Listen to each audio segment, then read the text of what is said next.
안녕하세요. 오늘은 명절에도 집에 안 오고 사돈만 챙기는 아들 며느리에게 정말 기가 막히게 참교육을 했다는 김현숙님의 사연입니다. 어떤 이야기일지 바로 들어보도록 하겠습니다. 안녕하세요. 저는 올해로 73살이 된 김현숙입니다. 오늘 저는 기가 막힌 저의 사연을 용기 내어서 들려드리려고 합니다. 작던 크던 간에 저와 비슷한 일을 겪으신 분들이 있으실 것 같은데요. 그런 분들에게 제 사연이 아마도 많은 생각과 공감, 그리고 용기를 줄 수 있는 사연이 되지 않을까 하여 글을 쓰게 되었습니다. 또한 끝까지 용기를 잃지 않고 또 자존감을 버리는 일이 없었으면 하는 바람에서 이렇게 용기를 내서 사연을 써봅니다. 제 이야기의 시작은 어디쯤에서 시작할지 고민을 하다가 예전 설 아침이 떠오르네요. 그때부터 이야기를 시작해 보겠습니다. 설날 아침이었습니다. 어김없이 새해의 아침은 참으로 고운 햇살을 보여주면서 새해다운 그런 모습을 보여주고 있었죠. 그렇게 창밖을 내다보는데 현관문이 삐걱거리며 며느리가 들어서는 소리가 들려왔습니다. 안녕하세요. 어머니, 저 왔어요. 아, 그래. 어서 오려무나. 저는 설날이라고 그래도 찾아온 며느리를 반갑게 맞이했습니다. 어머니, 이거 선물이에요. 어렵게 하나 남은 거 가져왔네요. 그렇게 말하면서 며느리가 내민 선물을 바라보았습니다. 손에는 대형 마트에서 흔히 볼 수 있는 할인 샴푸 세트가 들려 있었습니다. 사실 선물에 그렇게 연연하고 그런 성격은 아니었습니다. 샴푸고 비누고 뭐 그리 중요할까요? 마음만 중요하다는 생각을 했습니다. 하지만 그럼에도 제가 굉장히 신경이 쓰이는 이유가 있었습니다. 제 머릿속에는 수많은 것들이 스쳐 지나가고 있었기 때문입니다. 특히 유독 떠오르는 것이 있었습니다. 바로 며느리의 SNS였죠. 인스타그램에는 온갖 사진들로 도배가 되어 있었는데 특히나 얼마 전에도 사돈과 함께 필리핀에 다녀왔더군요. 그뿐만이 아니었습니다. 그 이전에 남편 제사가 있었을 때도 며느리와 아들이 각자 회사 일이 바쁘다면서 홀로 제사를 지내야 했었습니다. 그런데 그때 SNS에 올라온 사진을 보고 저는 기겁을 했습니다. 며느리와 아들이 어느 풀빌라 같은 곳에 놀러 가서 아주 행복한 시간을 보내고 있더군요. 알고 보니 그곳도 필리핀이었습니다. 참으로 세상이 거꾸로 돌아간다고는 하지만 아들놈까지 이럴 수가 있나 싶었습니다. 세상 그렇게 고생해서 키운 아들이었습니다. 예전 가난했을 적에도 정말 아들은 좋은 것 입히고 먹이면서 키웠습니다. 그리고 우리 아픈 것은 100번이고 참았지만 아들이 아플 때는 바로 병원에 가서 검사를 받기도 했었죠. 그 정도로 애지중지 키운 아들이었습니다. 특히 지 아버지가 얼마나 살아있을 적에 애지중지 키웠다는 것을 모를 리도 없을 테고요. 그런데 이렇게 마치 배신 비슷한 것을 하니까 저는 참으로 화가 치밀어 올랐습니다. 다른 누구도 아니라 자식이 그랬다는 것이 기가 막힌 일이었죠. 아무리 며느리가 그랬다고 한들 그 중심을 잡아야 하는 것이 아들이 해야 할 일이었고, 그게 제정신이 박힌 사람의 생각이지 않을까요? 저는 적어도 그렇게 생각했습니다. 물론 제가 이런 것들을 알고 있다는 것에 대해서 며느리는 꿈에도 모를 겁니다. 제가 73살의 나이에 SNS를 할 것이라고는 전혀 예측을 하지 못할 테니까요. 하지만 제가 SNS를 한 지는 제법 되었습니다. 주변 지인들이 유튜브며 SNS며 재미있다고 시간을 보내기 좋다고 이야기를 해주더군요. 저도 이런 영상들 보는 재미에 빠지다 보니 SNS를 하고 싶었죠. 그래서 저는 SNS 하는 법을 지인들로부터 배웠고 며느리의 SNS를 볼 수 있게 되었습니다.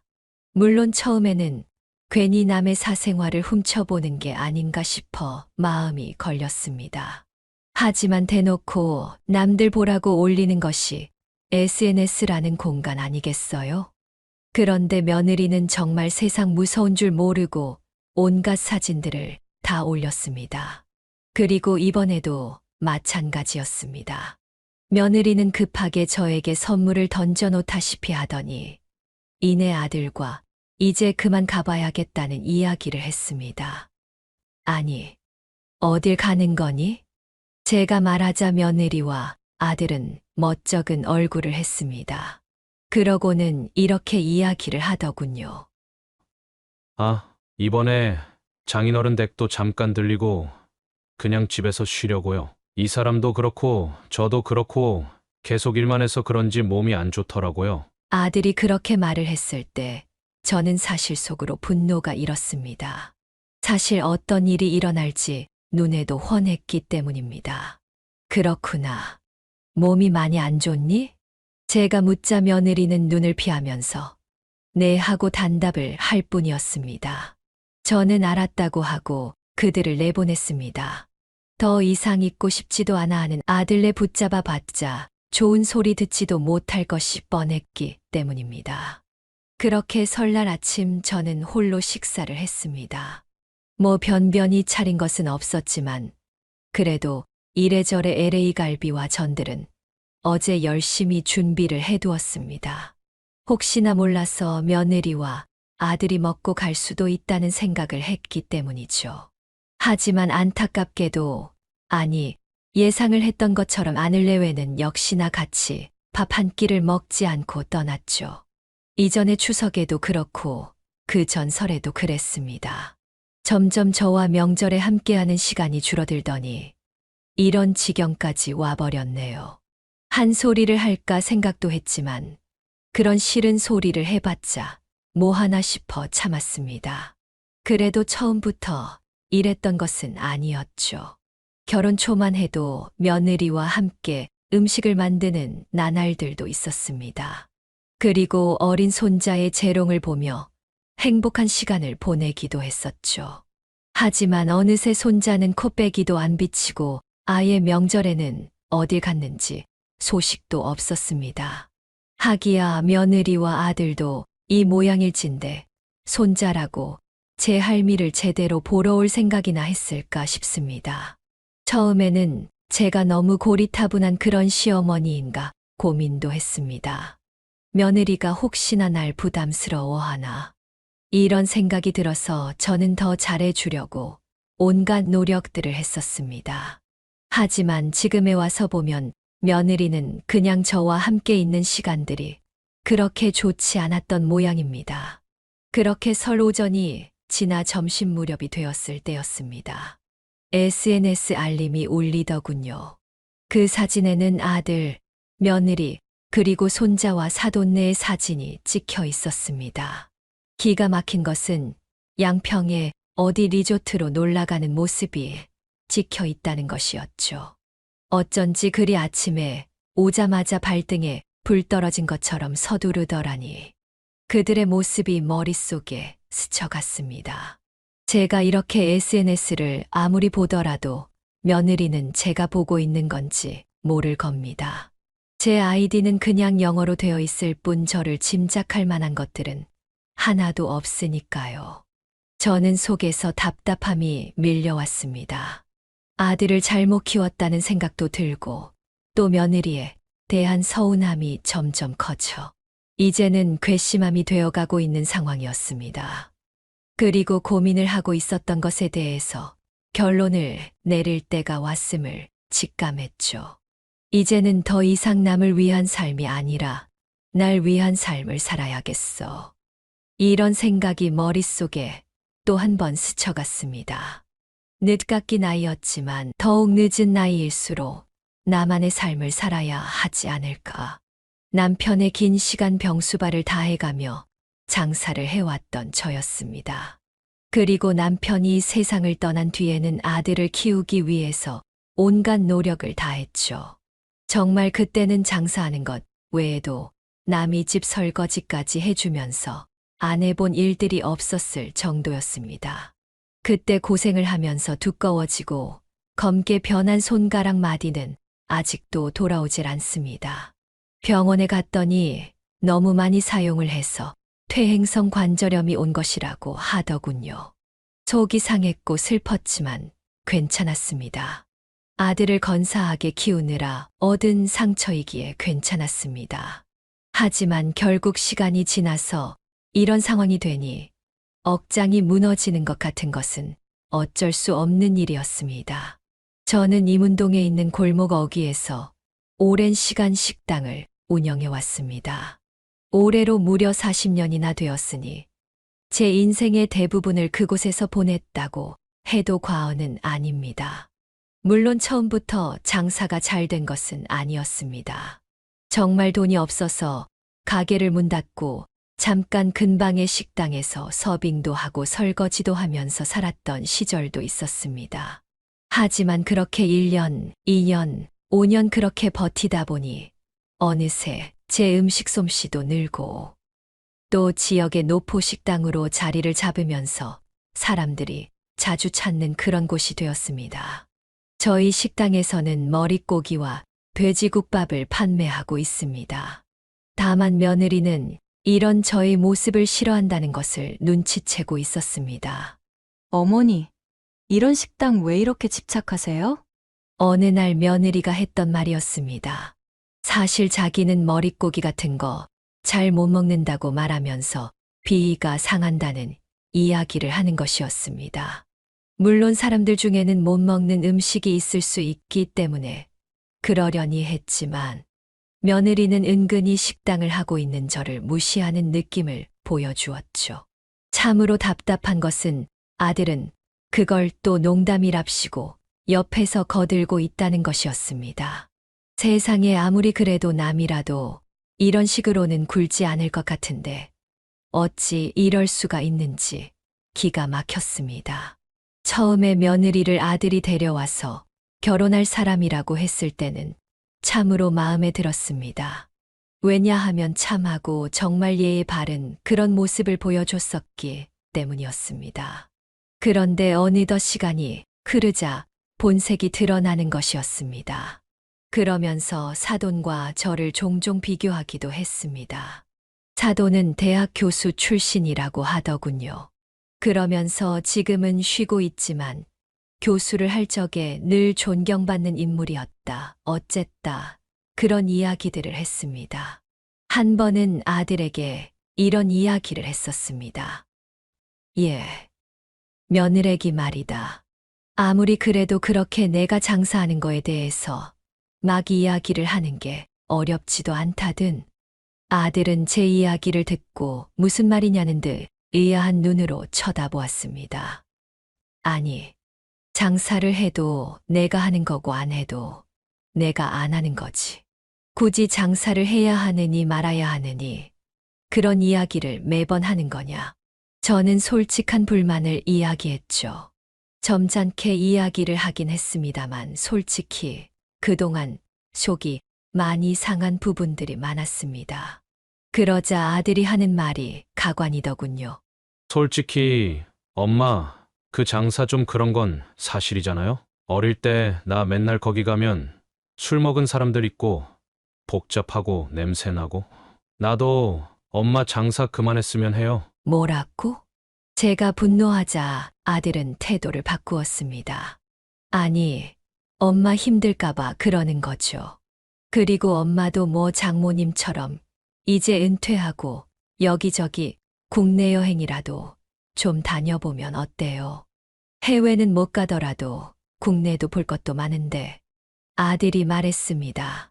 사실 아들은 어릴 때부터 제가 시장통 근처에서 작은 가게를 운영하는 것을 두고 부끄러워하는 눈치였습니다. 한 번은 근처에 아들과 친구들이 지나가길래 밥이라도 먹이려고 불렀더니만 못 들은 척하고 반대로 가는 모습이었습니다. 그런 기억들이 잊은 줄 알았는데 다 나더군요. 어쨌거나 저는 이제 은퇴 후 쉬려는 생각이 있긴 했습니다.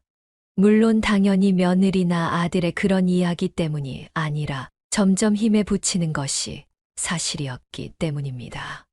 나이가 70이 넘어가니 정말 예전보다 훨씬 더 힘들어서 1시간을 서 있기도 벅찬 상황이었죠.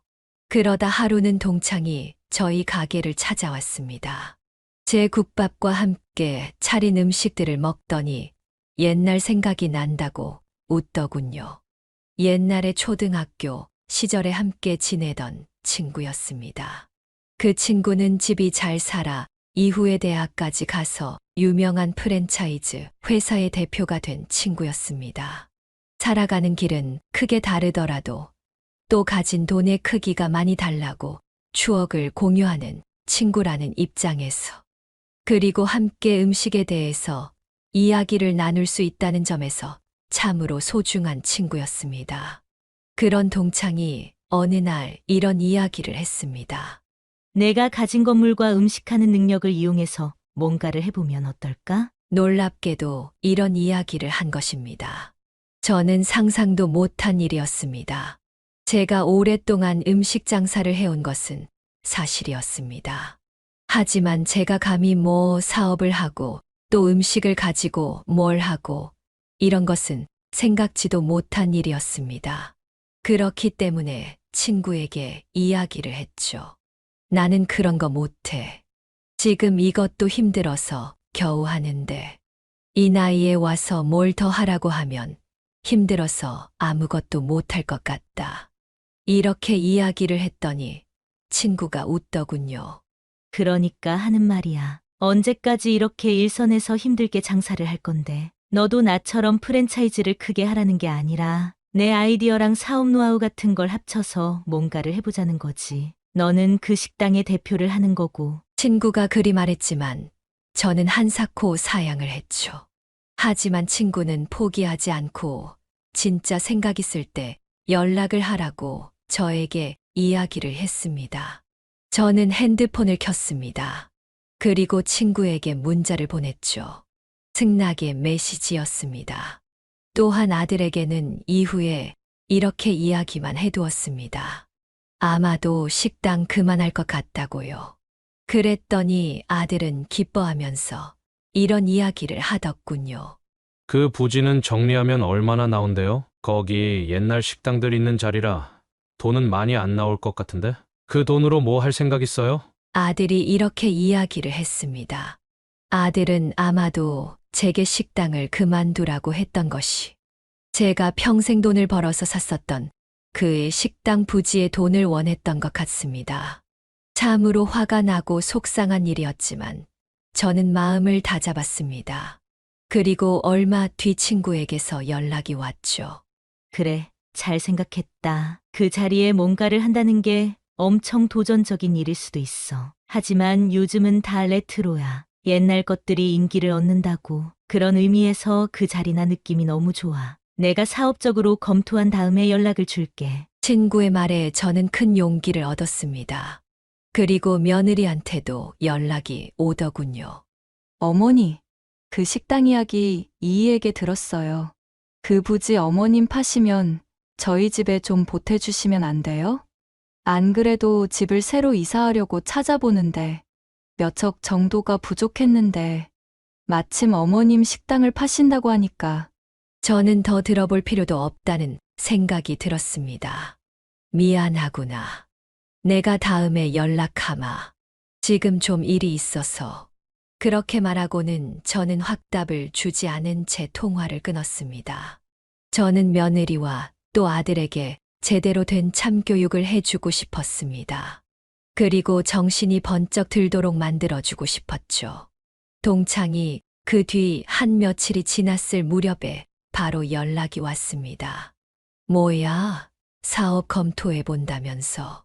우리 사업팀이 이미 그런 컨셉으로 뭔가 고민을 하고 있었더라고. 그런데 딱 내가 거길 운영하고 있고 부지도 있으니까 딱 맞아떨어지는 거지. 사실 저는 음식만 할 줄 아는 사람이었기 때문에 그 외 이야기들은 잘 몰랐습니다. 그래서 여차저차 이야기를 해본 결과 그곳에 한식 파인다이닝 레스토랑을 만들자는 것이었습니다. 저는 깜짝 놀랐죠.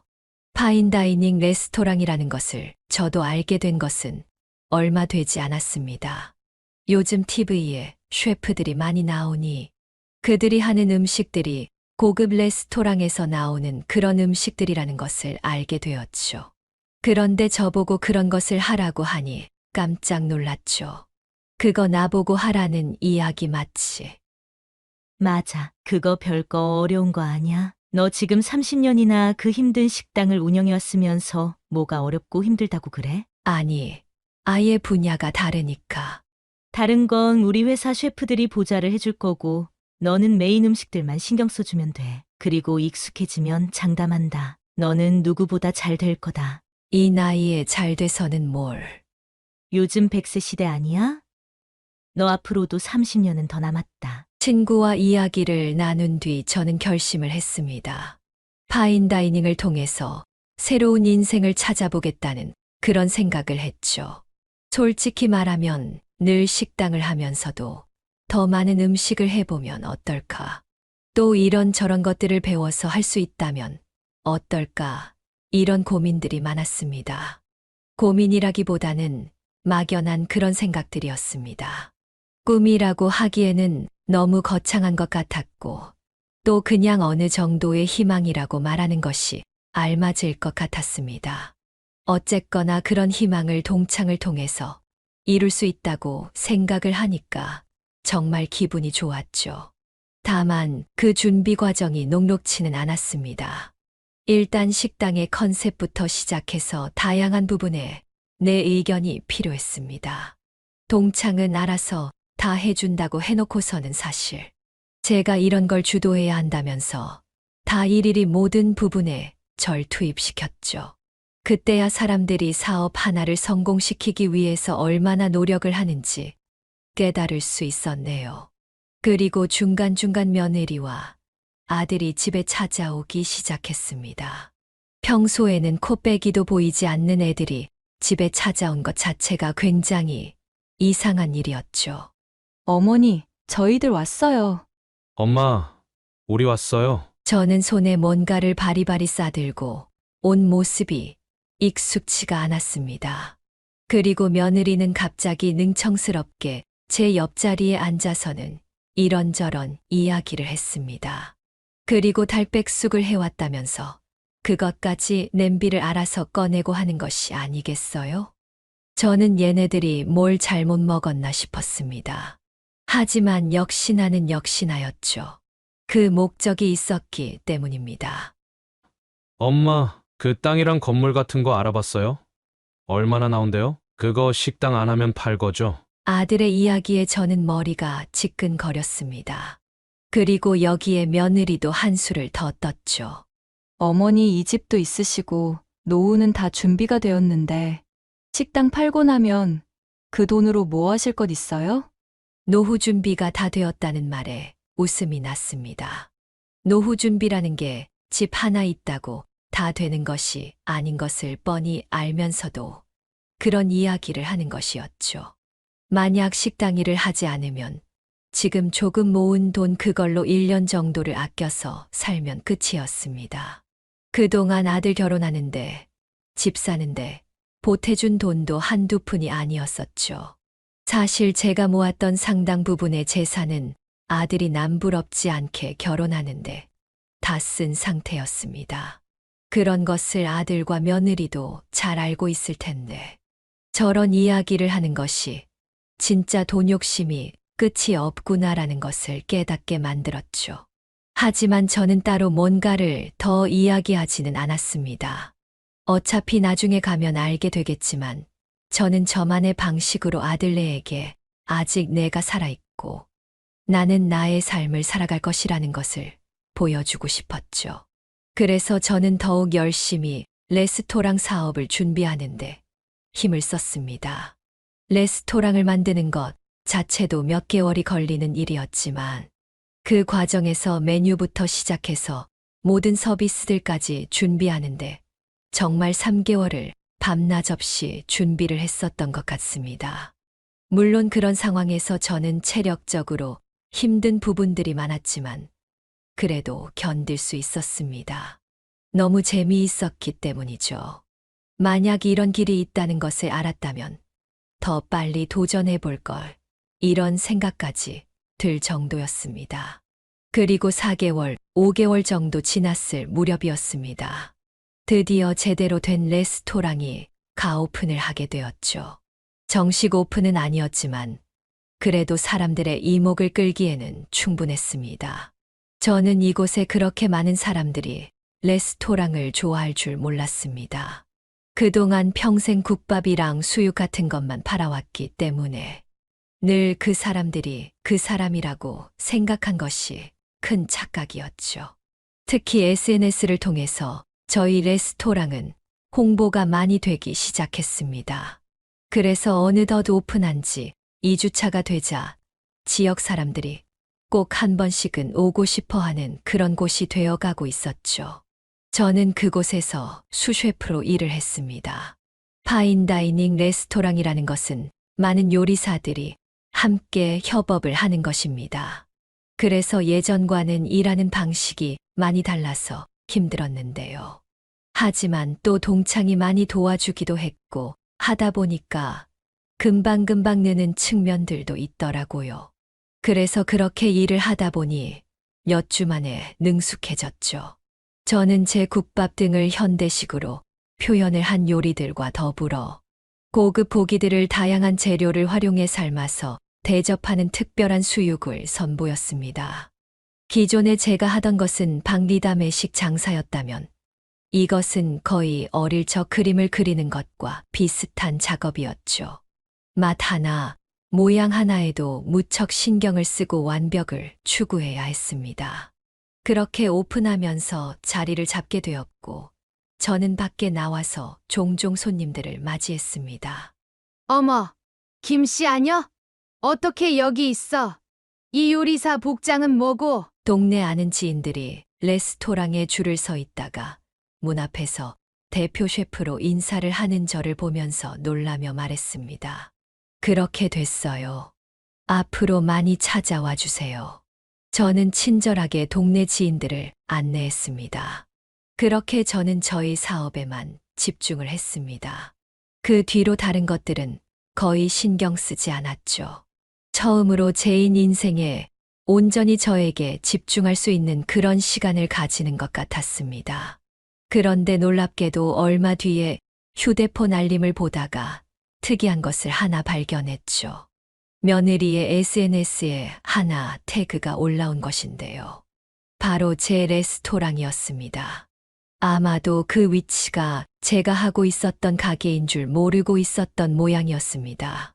하기야 저에 대해서 관심이 있는 것이라고는 돈뿐이니 뭐 제대로 알 리가 있었겠어요. 제 가게를 찾아온 것도 기껏해야 진짜 한 번이었습니다. 그때도 시장이 어떻느니 왜 이리 여긴 복잡하니 말이 많았었죠.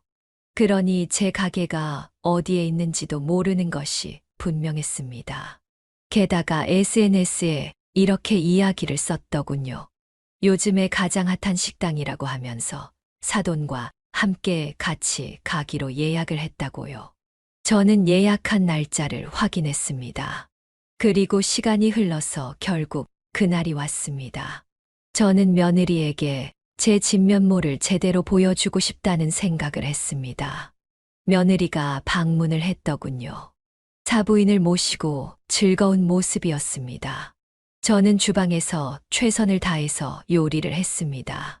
그리고 한방을 준비했죠. 그렇게 코스 요리들이 나가고 어느 정도 시간이 지났을 무렵 메인 디쉬가 나갈 시간이 되었습니다. 저는 서버에게 이야기를 했습니다. 이번 것은 제가 들고 나갈게요. 수셰프님께서요? 네. 이번에는 아는 얼굴들인 것 같아서 인사나 좀 하려고요. 그렇게 이야기를 한 뒤 메인 디쉬를 가지고 그들 앞에 저는 등장을 했죠. 처음에는 사도는 아예 못 알아보는 모습이었습니다. 재미있었죠. 아무리 복장이 바뀌었다고는 하나 딸의 시어머니를 몰라본다는 것이요. 하지만 며느리는 금방 절 알아보았습니다. 어머님? 어떻게 여기에? 메인 디쉬 나왔습니다. 우연히 여기서 다 만나게 되네요. 저는 존댓말로 상당히 정중하게 메인 요리인 트러플이 가미된 수육을 내었죠. 그러자 사부인의 말이 기가 막혔습니다. 아니, 식당 요새 힘들다고는 하는데 이런 데서 알바까지 하시는 거예요? 사부인? 아무리 그래도 그렇지 돈도 급하지 않을 텐데 너무 좀 그렇지 않아요? 사부인의 말에 저는 코웃음이 났습니다. 저는 그래서 명찰을 가리켰습니다. 아르바이트가 아니에요. 사부인, 저는 이곳 요리사로 있습니다. 네? 얘 요즘에는 주방 보조에도 노인들을 뽑니? 사부인은 금방 인상을 찌푸리며 며느리에게 물었죠. 그런데 며느리 얼굴은 똥 씹은 표정이 되었습니다. 제가 이곳 대표 공동 오너 셰프로 있습니다. 그러고 저는 군말 없이 그대로 돌아서서 주방으로 왔습니다. 그렇게 통쾌한 복수를 하자 마음이 정말 시원했습니다. 예전에 나눴던 대화가 생각이 났죠. 아니, 격이 안 맞는 집안이랑 원래 결혼하면 안 되는데. 상견례 자리 화장실에 있다가 들은 말이었습니다. 화장실 첫 번째 칸에 제가 있는 줄 몰랐던 모양이더군요. 사부인은 누구랑 통화를 하는 것 같았는데 참으로 그 인격이 훤히 보였습니다. 무슨 동네에서 식당 쪼만하게 한다는데. 참나 뭐 이야기가 통하는 사람들이어야지. 내가 이 사람들이랑 무슨 이야기를 하겠어. 내가 정 교수는 아니더라도 그래도 한때 강단에 섰던 사람인데. 그때야 알았습니다. 그동안 계속 교수 하길래 정말 정 교수인 줄 알았는데 정 교수도 아니었던 모양이더군요. 계속 정 교수가 되지 못하고 시간 강사를 전전했었던 것 같습니다. 어쨌거나 그런데 그런 부분들을 들먹이면서 저와 자신을 비교하면서 격이 맞지 않는다는 이야기를 하는 것 자체가 참으로 기가 막힌 일이었죠. 왜 상견례 자리에서 밥을 먹는 내내 못마땅한 표정이었는지 기억이 납니다. 그래도 제가 결혼식 비용이며 애들 결혼할 때 집을 장만하는 돈 일부까지 지원을 해줬기에 그나마 가만히 있었던 것 같았습니다. 사실 따지고 보면 사돈댁에서는 전자제품 몇 개를 제외하면 뭘 해준 것도 거의 없었습니다. 사실상 제가 평생을 벌어오면서 모아둔 돈으로 결혼식을 하고 애들 집을 마련해 준 것이나 다름이 없었죠. 그때의 생각을 하니 지금도 가슴이 서늘합니다. 그때 반대를 했어야 했나? 이런 생각도 드는 것은 어쩔 수 없었습니다. 왜냐하면 지금 저희 처지가 참으로 우습기 때문입니다. 며느리에게는 그저 돈통으로 보이고 아들이라는 놈은 저에 대해서는 전혀 일도 신경을 안 쓰고 심지어는 애비 제사까지도 빼먹고 여행을 다니는 정신 나간 놈이었습니다. 거기에 사부인은 제가 가방끈이 짧다는 이유로 늘 무시하는 톤으로 이야기를 했었죠. 그래서 실제로 사돈댁과 길게 이야기를 해본 적이 없었습니다. 그리고 그런 수모를 겪은 날이면 늘 돌아간 남편이 생각나기도 했습니다. 여보, 우리 형식이 잘 키우면서 살아. 내가 참으로 이런 중병을 얻어서 먼저 가지만 당신은 건강하게 끝까지 있다가 만나러 와. 남편이 세상을 떠나기 얼마 전 하던 이야기였습니다. 남편은 평생 건설일을 하다가 폐암을 얻었습니다.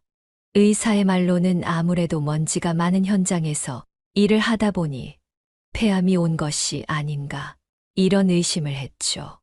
남편은 담배도 일절 태우지 않던 양반이었으니까요. 남편은 살아생전에 아들과 저를 끔찍이 생각했습니다.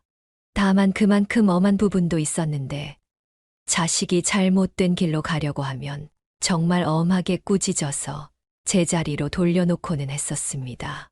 아마도 남편이 지금 저의 모습을, 아니, 예전의 사부인과 며느리에게 무시당하는 모습을 봤었더라면 절대로 이 결혼을 허락하지 않았을 것이란 생각도 듭니다. 다만 저는 그럴 용기도 없고 또 성격도 되질 않아서 그냥 우리 아들이 좋다면 좋은 대로 그냥 가려던 것이었죠. 그런데 실제로 그렇게 가니 저는 완전히 꿰어다 놓은 보릿자루, 그것만도 못한 신세였던 것입니다. 그런데 이렇게 반전의 모습으로 나타났으니 며느리의 눈에는 어떻게 비춰졌을까요? 결국 저희 레스토랑은 그 지역에서 가장 유명한 곳 중 한 곳이 되어 갔습니다. 그날 집에 가는데 부재 중 전화가 잔뜩 와 있더군요. 며느리와 함께 아들이 몇 통이나 전화를 걸었습니다. 주방일이라는 것이 금방 끝나는 것이 아닙니다. 마지막에 마지막까지 다 챙기고 세척하고 깔끔히 해야 끝나는 것이죠. 물론 제가 그런 걸 할 필요는 없었지만 그래도 동창과 함께하는 사업인 만큼 성공시키고 싶다는 생각에 하나하나 다 참가하고 열심히 했죠. 그래서 저는 아들에게 전화를 걸었습니다. 그러니 아들이 불이 나게 전화를 받더군요. 엄마, 어떻게 된 일이에요? 보니까 엄마 가게 자리에 그거 레스토랑 생긴 것 같던데? 맞아요? 그래, 맞다. 나도 거기에서 일하고 있지. 아니, 그게 무슨 소리예요? 갑자기 웬 레스토랑이에요? 그거 가게 제대로 팔고 거기에 취업한 거예요? 팔다니, 무슨 소리냐. 소유권은 내가 가지고 있다. 여전히 내 가게고. 운영은 내가 하는 것은 아니다만 어쨌거나 주방에서 맛을 책임지면서 일하고 있다. 그러면 그 돈은요? 가게 팔아서 저 주시기로 한 돈은 어떠하고요? 뭔 소리냐? 그제야 저는 그동안 찝찝했던 이유를 알 수가 있었습니다. 아들은 이미 고급 아파트에 입주를 하려고 초기 계약금 10%까지 걸어둔 상황이라고 했습니다. 아니, 엄마가 그러면 난 계약금 날린다고요. 지금 집 팔아도 거기에 들어갈 돈 부족한데. 미쳤구나. 내가 도대체 내 엄마를 너는 돈 보따리로 보는 게냐? 도대체 한두 번이어야지. 내가 너 결혼식 할 때도 그 돈 전부 내가 지원해줬지. 그리고 너 지금 집 들어갈 때도 그간 내가 평생 모은 5억 다 줬다. 그런데도 뭐가 어째. 그건 남들도 다 해주는 당연한 거라고요. 당연한 거. 세상에 당연한 게 있든. 그렇게 돈이 필요하면 너 장모한테 가서 한 번 달라고 그래봐라. 그 말에 아들은 뭔가 계속 이야기를 했지만 저는 전화를 끊어버렸습니다. 드디어 본색을 드러내는 아들의 모습에 치가 떨리는 수준이었기 때문입니다. 그리고 아들의 그런 모습을 보니 도대체 내가 아들을 어떻게 키운 것인가 한탄스럽기까지 했습니다. 그리고 얼마 지나지 않아 레스토랑에 나갔는데 우습게도 거기에 며느리와 아들이 찾아와 있었습니다. 여기는 어쩐 일이냐? 몰라서 물어요? 엄마! 아들이 화를 내며 말을 하자 옆에서 며느리가 진정하라는 듯이 이야기를 했습니다. 이이가 조금 화나서 그래요. 어머니, 그 계약금 넣은 거 그것도 지금 상당히 많이 넣은 상태예요. 어머니가 이 가게 판다고 하셔가지고 그렇게 일을 진행한 건데. 또 그 이야기냐? 도대체 이 가게가 누구 거인지 이제는 의심스럽구나. 도대체 너희가 하는 말을 듣고 있으면 이 가게를 마치 너희들한테 빌린 거라고 남들이 오해하겠다. 어머니, 그건 아니지만 그래도 이건 진짜 아무리 가족이라고 하더라도 서로 좀 도와주고 그래야죠. 상도덕에 너무 어긋나는 일이고. 저는 그 말에 화가 났습니다. 상도덕이라는 것을 며느리의 입에서 꺼낸다는 것이 가당키나 한 일인가 싶었기 때문입니다. 상도덕. 그래, 말 잘했다.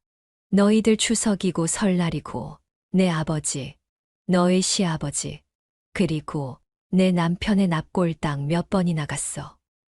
그리고 제사는 어느새부터인가 아예 코빼기도 안 비치고. 그러자 며느리는 오히려 가슴을 펴고 당당히 말했습니다. 그거 저희가 일이 있어서 어쩔 수 없다고 말씀드렸잖아요. 일을 하다 보니까 이이도 저도 점점 바빠지고 힘들어지니까. 며느리는 아직도 착각하고 있는 것이 있었습니다. 제가 자신의 SNS를 보고 있다는 생각을 추호도 하지 못하고 있는 것이었습니다. 저는 어처구니가 없어서 결국에 며느리에게 이제는 진실을 이야기해야겠다 싶었죠. 자, 이걸 보고도 그런 소리가 나오는지 보자꾸나. 저는 곧바로 인스타그램을 켰죠.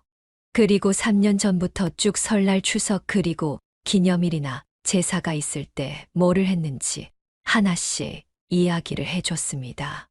최근에는 일이 있다더니 필리핀에 갔다 왔더구나. 며느리와 아들은 충격을 받은 모습이었습니다. 사실 그것을 SNS 때문에 들킬 줄은 몰랐던 것입니다. 설마 나이가 한참 든 제가 SNS를 하고 있었을 줄은 꿈에도 몰랐던 것이죠. 그래서 저는 바로 이런 이야기를 해줬습니다. 설령 SNS를 내가 하지 않았다고 한들 뭐 달라질 게 있었을까? 지금 너희들의 태도는 칼만 안 들었다 뿐이지 강도랑 다를 바가 없다. 그리고 SNS를 통해서 본 너희들은 완전히 거짓말만 반복을 하고 있으니 반성의 기미는 추호도 없기 때문에 나는 더 이상 너희들 얼굴을 보고 싶지 않구나. 제가 이렇게 말하자 어떻게든 붙잡고 이야기를 하려 했습니다. 저는 레스토랑에 그대로 들어가려 했지만 며느리와 아들이 막아섰습니다. 급하긴 급한 모양이었습니다. 도대체 얼마짜리 아파트를 계약했는지는 몰라도 적지 않은 돈을 쓴 모양이었죠. 그때 레스토랑에서 저희 직원들이 나왔죠. 밖에서 소란이 일자 나와본 것 같았습니다. 셰프님, 무슨 일 있으십니까? 마침 잘 됐네. 레스토랑에 일하러 가려는데 이 사람들이 막고서 안 보내주는군. 도대체 내 기운으로는 어찌할 수가 없네. 그렇게 말하자 건장한 직원 둘이 며느리와 아들에게 물었죠. 무슨 일이십니까? 아니, 그게 아니라요. 저기 우리 어머님이신데. 오늘 재료들은 어떻던가? 저는 아들네 부부의 이야기를 무시하고 그대로 안으로 들어가면서 물었습니다. 이후에 아들네는 바깥에서 한참이나 있었다고 하죠. 직원으로부터 전해 들은 것인데 서로 싸우고 난리도 아니었다고 합니다. 그래서 영업방해로 경찰을 부르겠다고 하니까 그제서야 갔다고 하죠. 참으로 기가 막힌 일이었습니다. 부끄럼이라는 것을 모르는 아이들로 키운 사돈도 나도 참 불쌍한 사람들이란 생각이 들었죠. 하지만 생각은 거기까지였습니다. 저는 또 셰프로서 한 일들을 해야 했기 때문입니다. 마치 자식을 잃은 것 같은 상황이라 슬픔이 가득해야 했지만 그렇지 않았습니다. 오히려 더 마음속에는 요리에 대한 열정들이 불타오르기 시작했습니다. 늦은 나이에 이래도 되나 싶을 정도였죠. 그렇게 몇 주가 지난 뒤 문득 며느리의 SNS가 생각나서 들어가 보았습니다. 요즘에 통알람이 울리지 않아서 잊고 있었다가 갑자기 생각나서 들어가 본 것이었죠. 그런데 대부분의 사진들이 삭제가 되어 있었습니다. 아마도 제가 보고 있다는 것이 무척이나 신경 쓰였던 모양입니다. 그리고 그 사건이 있고 6달 정도 지났을 무렵에 아들에게서 연락이 한 통 왔습니다. 별거 중이라고 하더군요. 그리고 이혼을 할 것이라면서 미안하다. 용서를 구합니다. 뭐 이런 내용의 메시지였습니다. 사실 그 이전에도 몇 번인가 며느리 따로 혹은 아들 따로 또는 같이 찾아온 적이 있었습니다. 문을 두드리고 그랬지만 저는 절대로 문을 열어주지 않았죠. 어차피 문을 열어줘봤자 같은 이야기로 실갱이만 반복할 뿐이었을 테니까요. 그런데 결국 별거에 들어가게 된 것입니다. 저는 아직도 아들을 용서치는 않았습니다. 진심으로 반성을 하고 있다면 진심으로 반성을 하는 모습을 보여줘야 하겠죠. 하지만 지금은 말뿐이고 아들의 행태가 제대로 나아졌는지 알 수는 없는 상황입니다. 그렇기 때문에 저는 이번에야말로 아들의 교육을 제대로 할 생각입니다. 만약 제가 죽는 날까지 아들이 고쳐지지 않는다면 보지 않아도 상관없다고 생각하고 있죠. 그게 돌아간 제 남편을 봤을 때 그래도 떳떳할 것 같았습니다. 괜히 아들 생각난다고 봐줬다가 또 아들의 정신머리 없는 그 생각이 고쳐지지 않는다면 앞으로 어떻게 살겠어요. 차라리 저는 그래서 더 잘 되었다 싶었습니다. 그리고 우리 가게는 더욱 잘 되었습니다. 예약이 계속해서 차고 그래서 2개월치 예약이 밀려 있다고 하더군요. 거봐, 내가 잘 될 거라고 했잖아. 동창생이 말했습니다. 참 신기하다. 너는 이런 거 보는 눈이 대단하네. 그래서 내가 큰 프랜차이즈 대표가 됐나 보다. 제 이야기에 동창은 껄껄껄 웃었습니다. 무슨 소리. 내 요리 솜씨는 애들도 혀를 내두르더라. 사실 여기 애들 다 요리학교 나오고 정식 코스로 배운 애들이라. 너 처음에는 그냥 바지로 대했을 거야. 실제로 그랬죠. 제가 주방에 들어오는 것 자체를 이곳 직원들이 그다지 좋아하질 않았습니다. 굳이 따지자면 저는 그들의 요리 세계에 대해서는 하나도 모르는 초보였으니까요. 하지만 정말 처음부터 악착같이 견디고 배웠죠. 그런데 직원들이 너의 집념이 존경스럽다고 하더라고. 밤낮으로 일했다면서? 야, 요즘 젊은 애들도 그렇게는 안 해. 그러다가 진짜 쓰러진다. 무슨 소리. 잠도 자고 먹을 것 다 먹는데. 옛날 생각해봐. 나는 더 힘들었어. 남편 하늘나라 가고 진짜 그때는 막막해서 다리에서 뛰어내리고 싶은 심정이었어. 그나마 형식이 아들내미 하나 보고서 살아갔던 거지. 저의 말에 동창생은 씁쓸하게 웃었죠. 그래서? 그 형식이는 어떻게 됐어? 이혼하고 반성 좀 하는 눈치야? 모르지. 몇 번 연락은 왔는데 아직 내가 받아주지는 않았어.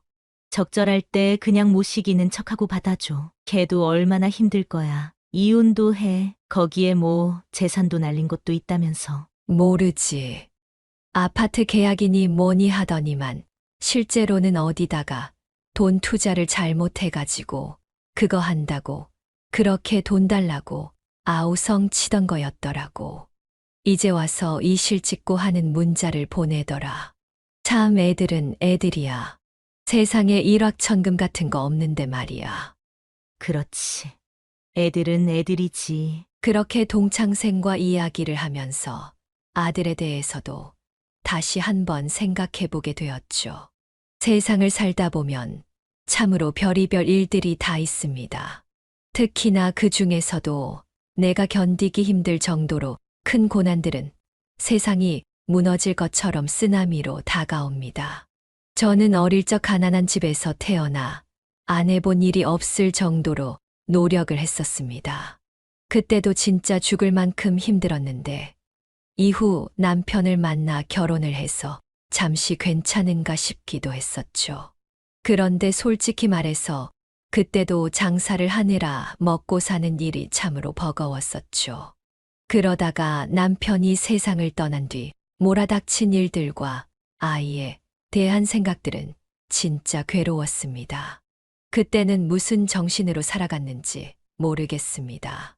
지금도 그때만 생각하면 눈앞이 깜깜할 정도입니다.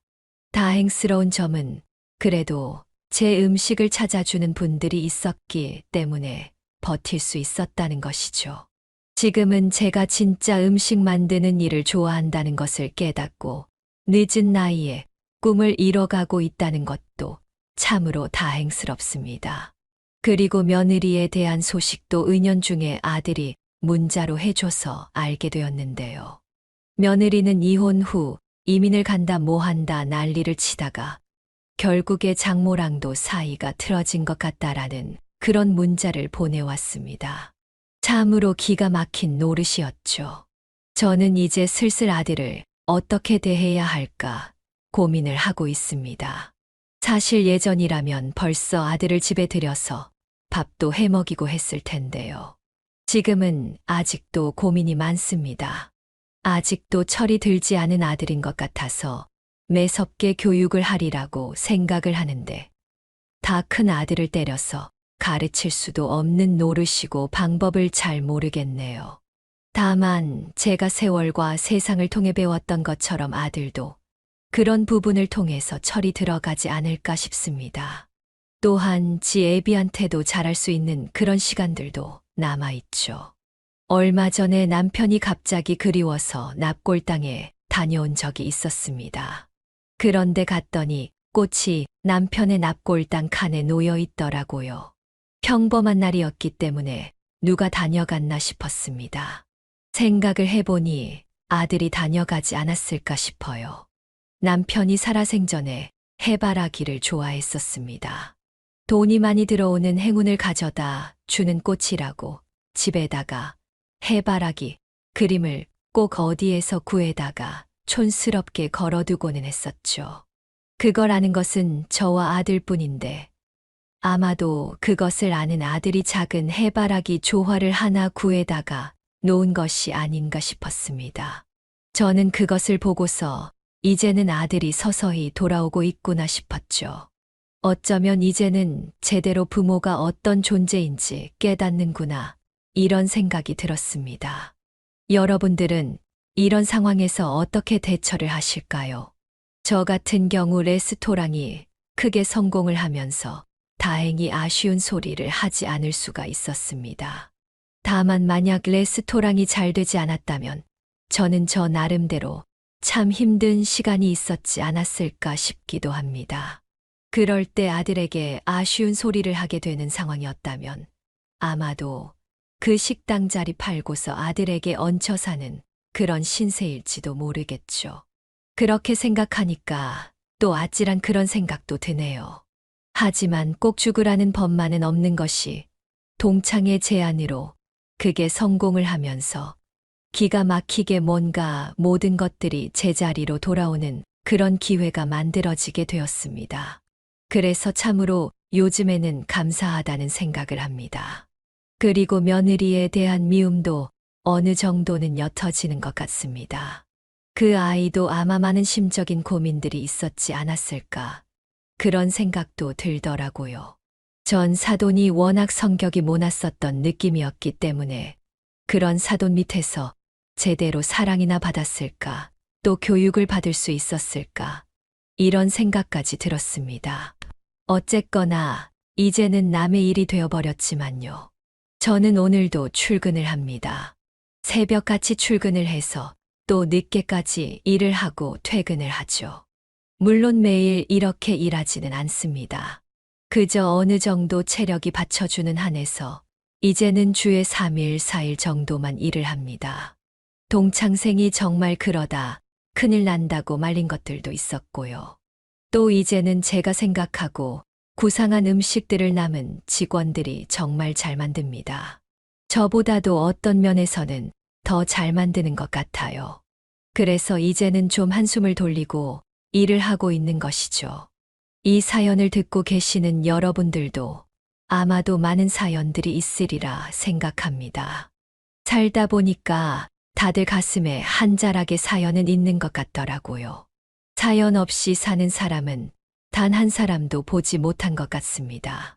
그렇기 때문에 저희 사연을 좀 더 이렇게 좋은 기회를 통해서 말씀드리게 된 것 같아요. 저도 종종 사연들을 듣는데 진짜 그게 큰 힘이 되기도 하고 공감이 되기도 하더라고요. 그래서 저도 제 이야기를 보내면 누군가에게 도움이 되지 않을까 이런 생각에 글을 써보게 되었습니다. 을사년이 밝았습니다. 그리고 많은 분들이 행복한 그런 한 해를 꿈꾸실 텐데요. 한 해에는 꼭 건강하시고 또 소원들이 있다면 잘 이루어지셨으면 좋겠습니다. 지금까지 저희 깊은 이야기 그리고 긴 이야기를 들어주셔서 감사합니다. 네, 오늘 이야기는 어떠셨나요? 오늘 이야기를 듣고 어떻게 생각하시는지 어머님, 아버님의 생각을 댓글로 공유해주세요. 저는 또 다른 사연으로 찾아뵙겠습니다. 좋아요, 구독, 알람 설정을 통해 앞으로도 따뜻한 정을 나눌 수 있게 함께 해주세요. 어머님, 아버님의 삶의 지혜와 경험을 나눌 수 있는 통로가 되겠습니다. 오늘도 인생을 바꾸는 관점을 통해 사연을 들어주셔서 감사합니다. 주셔서 감사합니다. 주셔서 감사합니다. 주셔서 감사합니다.